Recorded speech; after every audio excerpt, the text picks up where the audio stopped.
Hello, guys.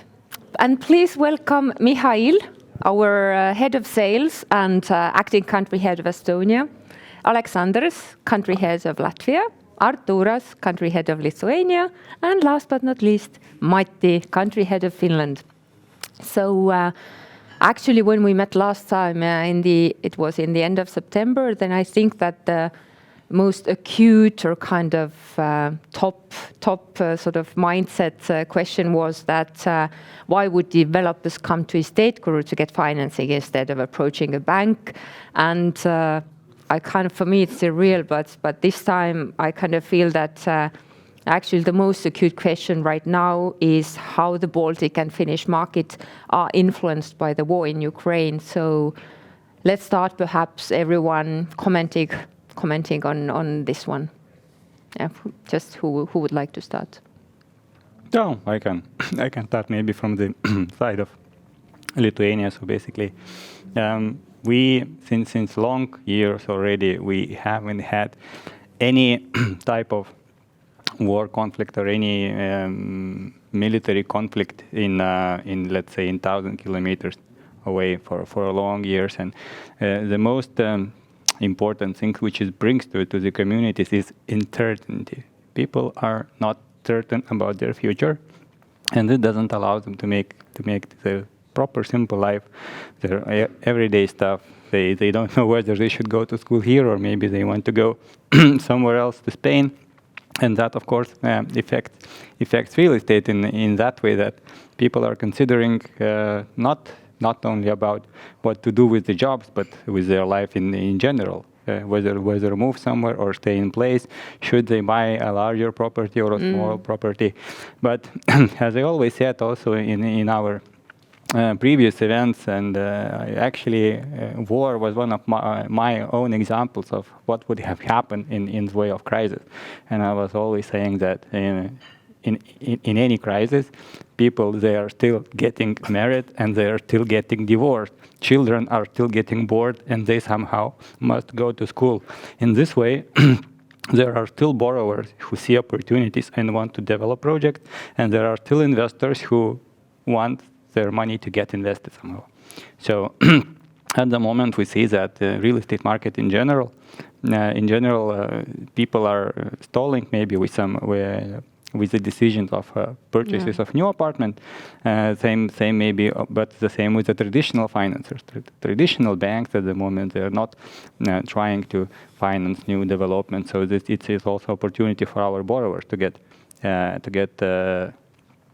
for our investors to get new nice project finance.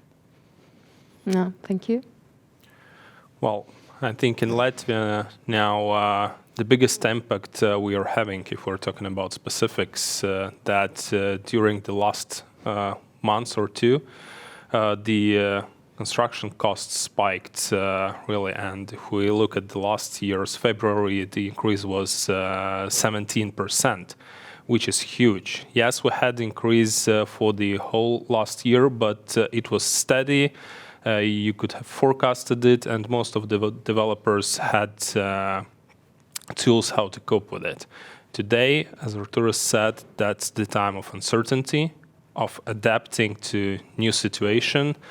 And, well, humans have always adapted and found their ways how to live and how to live better.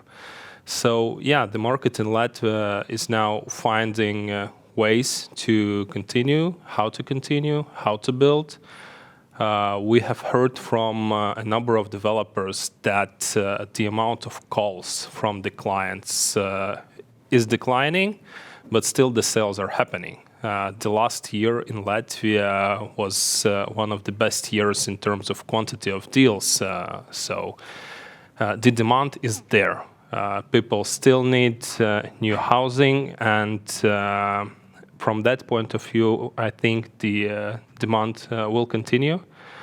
The prices for the real estate are always following the cost and are always following the inflation with a time gap. So today, for some smaller developers, morally, it's hard to start the project because they see that the costs have increased in 15-20%. but they don't still see that they can sell at higher price. But that will come.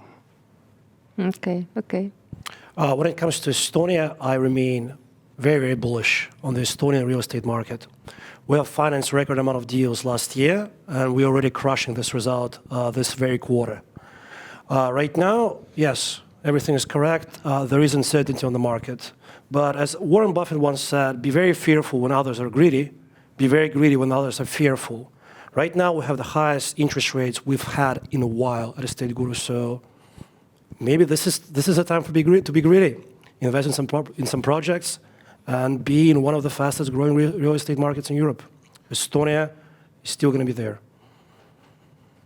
Thank you. And what about Finland? Finland is a bit like more to west, compared to Baltic countries, but yeah, and actually, as mentioned, it's a interesting time to be alive, be a young person experiencing like lockdowns within the 2 years, and now seeing videos about war in Europe. That's something that I would never would have guessed that would happen during my lifetime.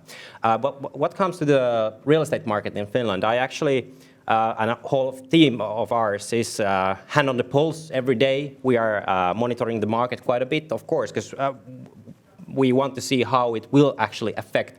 And actually, just yesterday, I watched a really good webinar from the KTI reports, who are doing like prognosis and also statistics about real estates in Finland.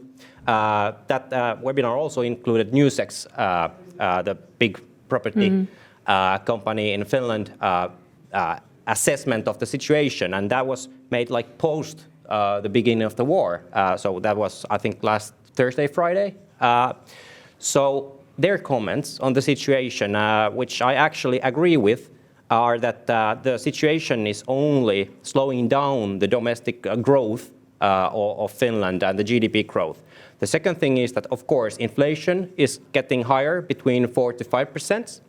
But at the same time, what we all have to remember, we are still like considering ourselves as at least as a Nordic country in a sense, although we share quite a bit of border with Russia, but still, for example, only 5% of our exports are with Russia.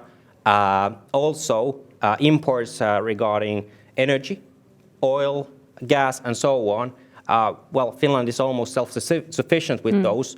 We can, and that has been the policy in Finland for a long time, because like we don't want anyone to be involved with our energy import, for example. So we are creating our own energy.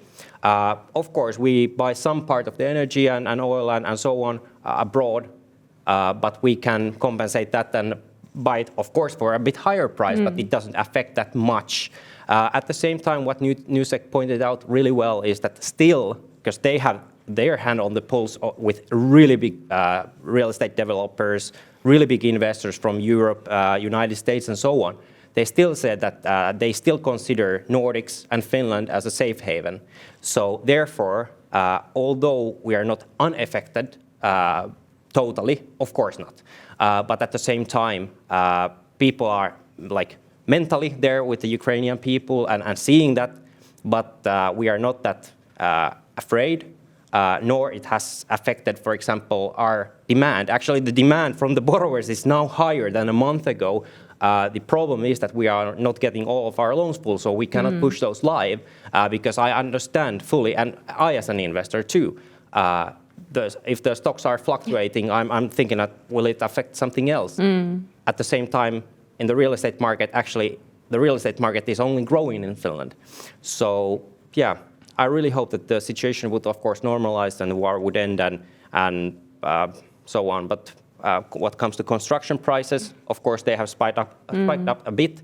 But for example, we are pretty self-sufficient with wood, for example. We are the land of green gold, so we don't have to bring it abroad. So.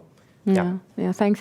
You mentioned actually very interesting aspect all this situation, because inflation is of course increasing everywhere, and perhaps we haven't like so far our average interest rate has been like 11 it's rather high, like especially for Western countries. But people here are more like sort of greedy. They have seen so big growth that they are not used to. Like 5% is also nice. 8% is of course like absolutely like a good thing. So how do you see like how the investors, are they more aware of this inflation thing, and do they comprehend that actually like real estate and investments into like secured real estate is the sort of like solution for protection against like inflation? How do you see the situation in your countries?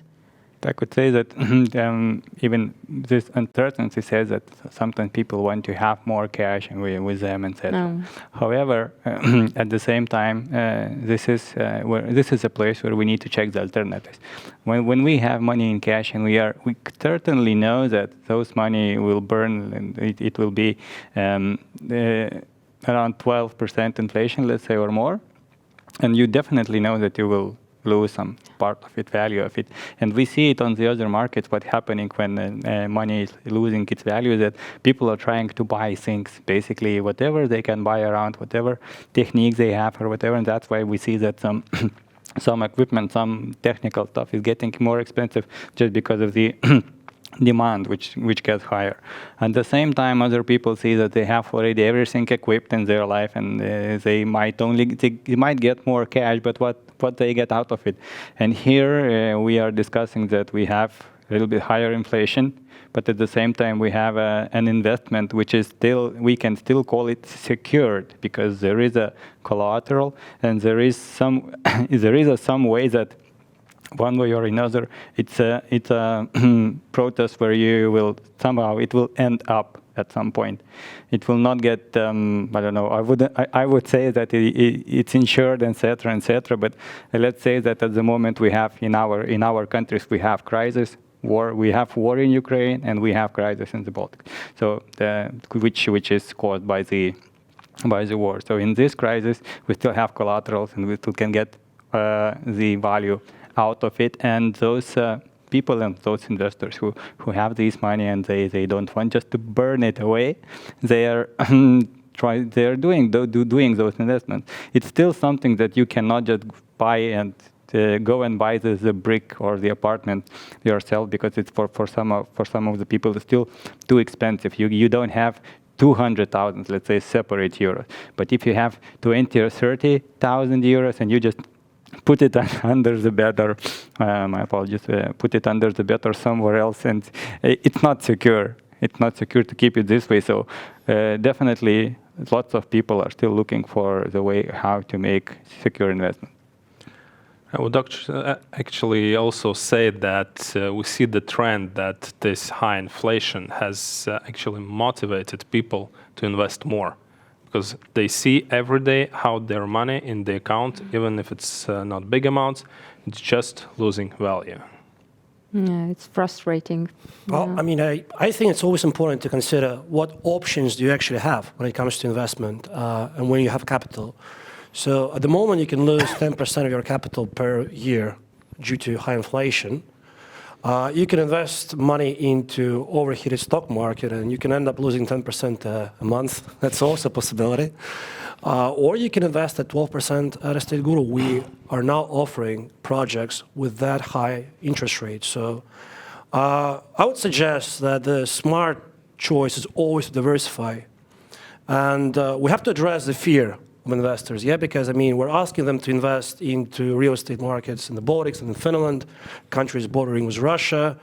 And, prices of real estate in a potential war zone are, like that. But consider this. I think that your chances of getting killed on the street by a car are much more higher than seeing a tank on an Estonian street. So, do we have this fear?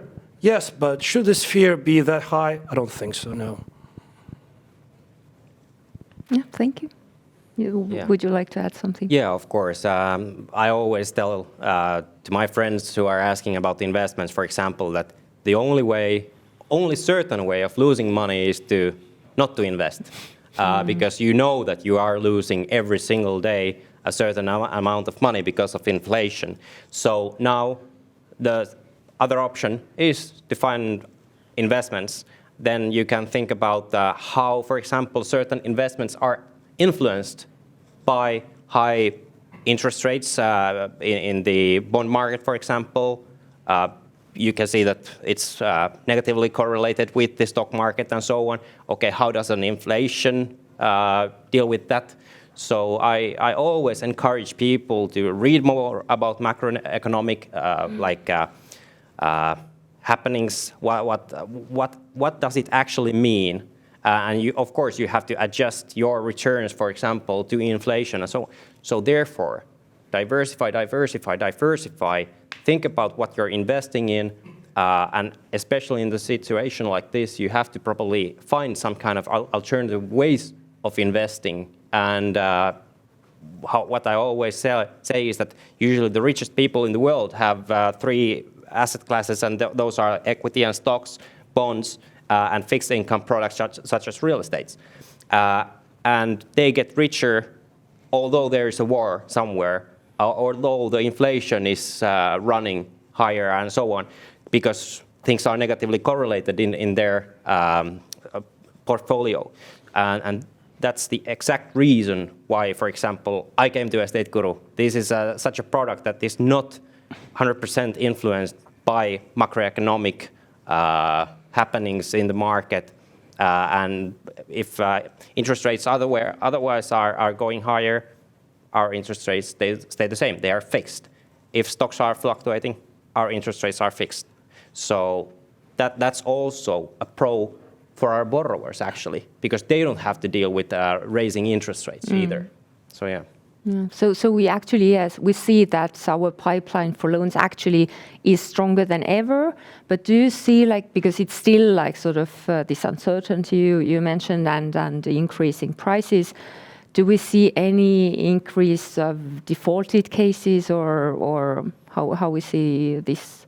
Not defaulted. We even had the same question when the COVID started in 2021, and we had the same discussions with the large banks in Lithuania, with all the major banks.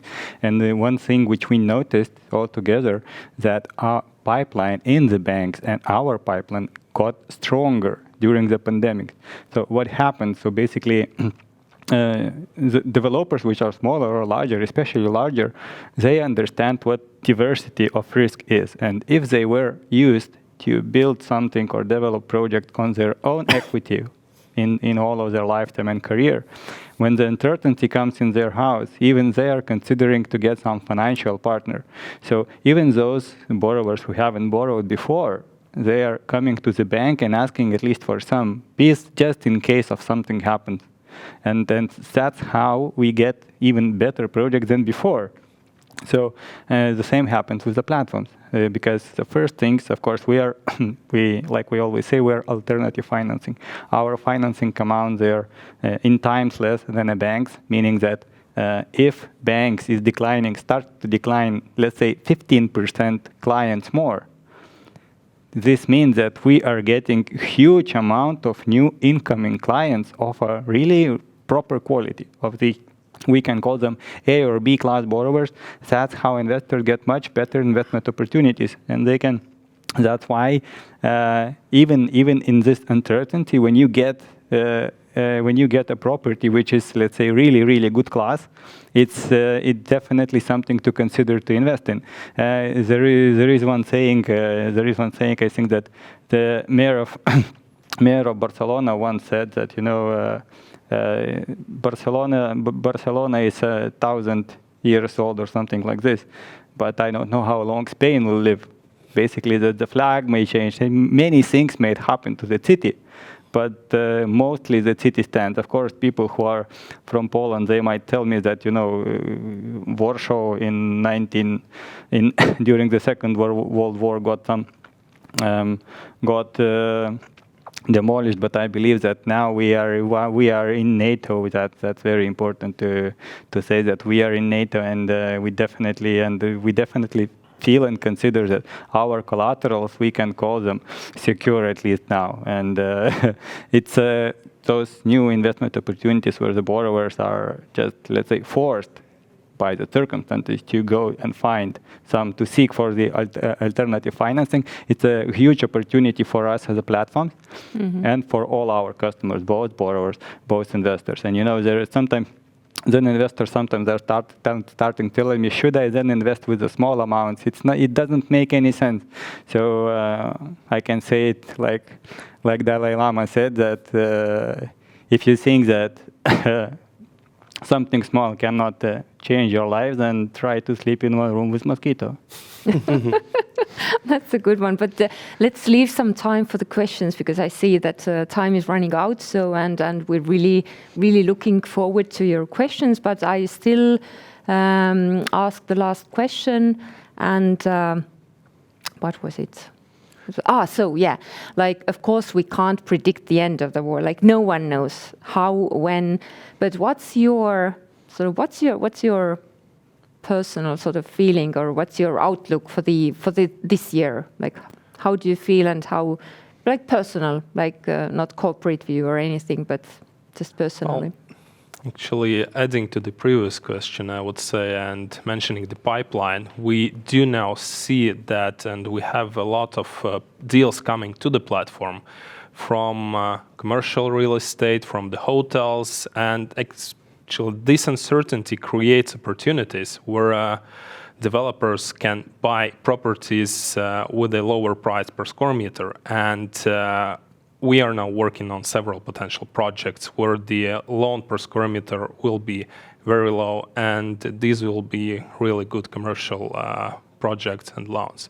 But speaking about this year, what we see, at least in Latvia, that the construction prices will continue to grow. The demand will decrease a bit, but it is still there. We see from our clients that the properties, the flats are being reserved, the houses people still buy. Yes, everything is happening. On the other hand, we do receive calls from developers that they are holding on some projects. If they were planning to build maybe 3-5 multi-apartments houses this year, they're saying, okay, we'll reduce it to 1 and see what happens.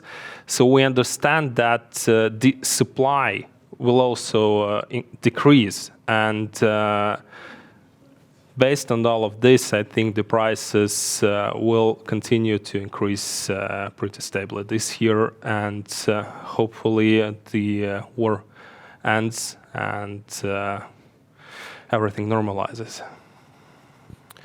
I believe that everything will increase. Inflation, demand, prices.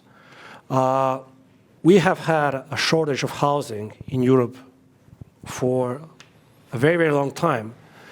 And now the shortage became even greater because we need to accommodate people, not only from Ukraine, but we also have to remember that a lot of people, middle-class Russian people, are living in Russia as well. And they will find homes in the Baltic states, in Finland, and in Germany, where Russian communities are pretty big. Right now, this job that we have feels more like a mission. We're here to solve the housing crisis one project at a time, and I would like to address our investors directly.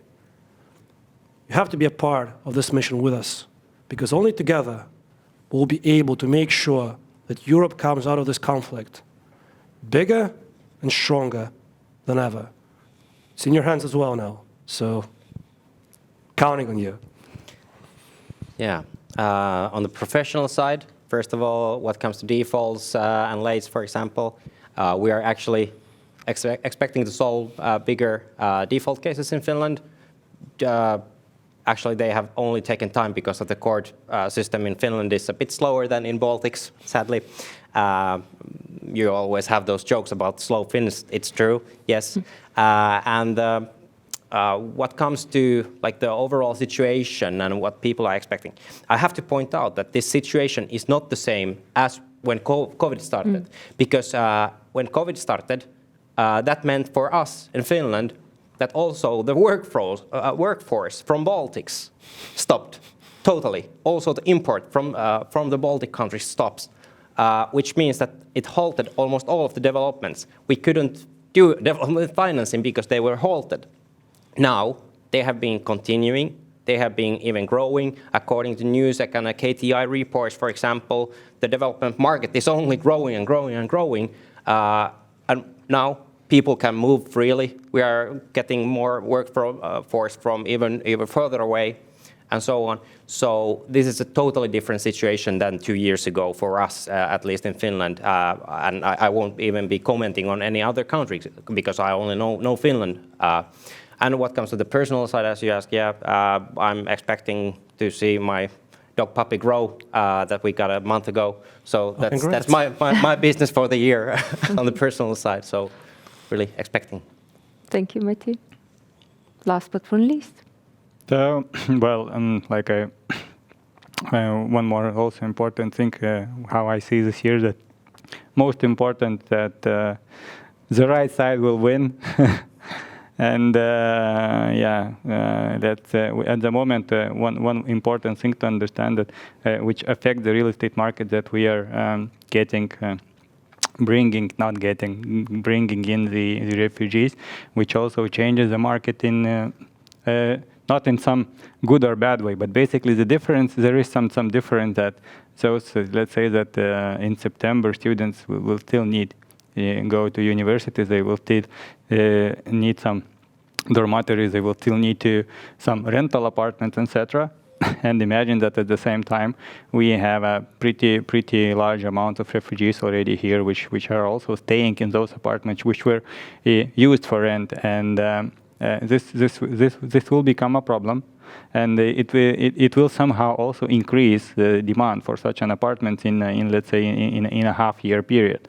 At the same time, of course, developers, they are also feeling this thing, and investors, they are as well understanding that thing. So I do believe that when we check even our results as of now in Lithuania, in Estateguru, we see that we are on target. How it is tough, but we receive calls from the borrowers. We are getting new interesting projects in, and we are talking to investors who are still eager to invest. So we are not maybe, let's say that maybe we are at the moment not a rocket, but we are still a skyplane. So just keep up a good work, and everything will be fine. Thank you so much, gentlemen. And it's time for questions.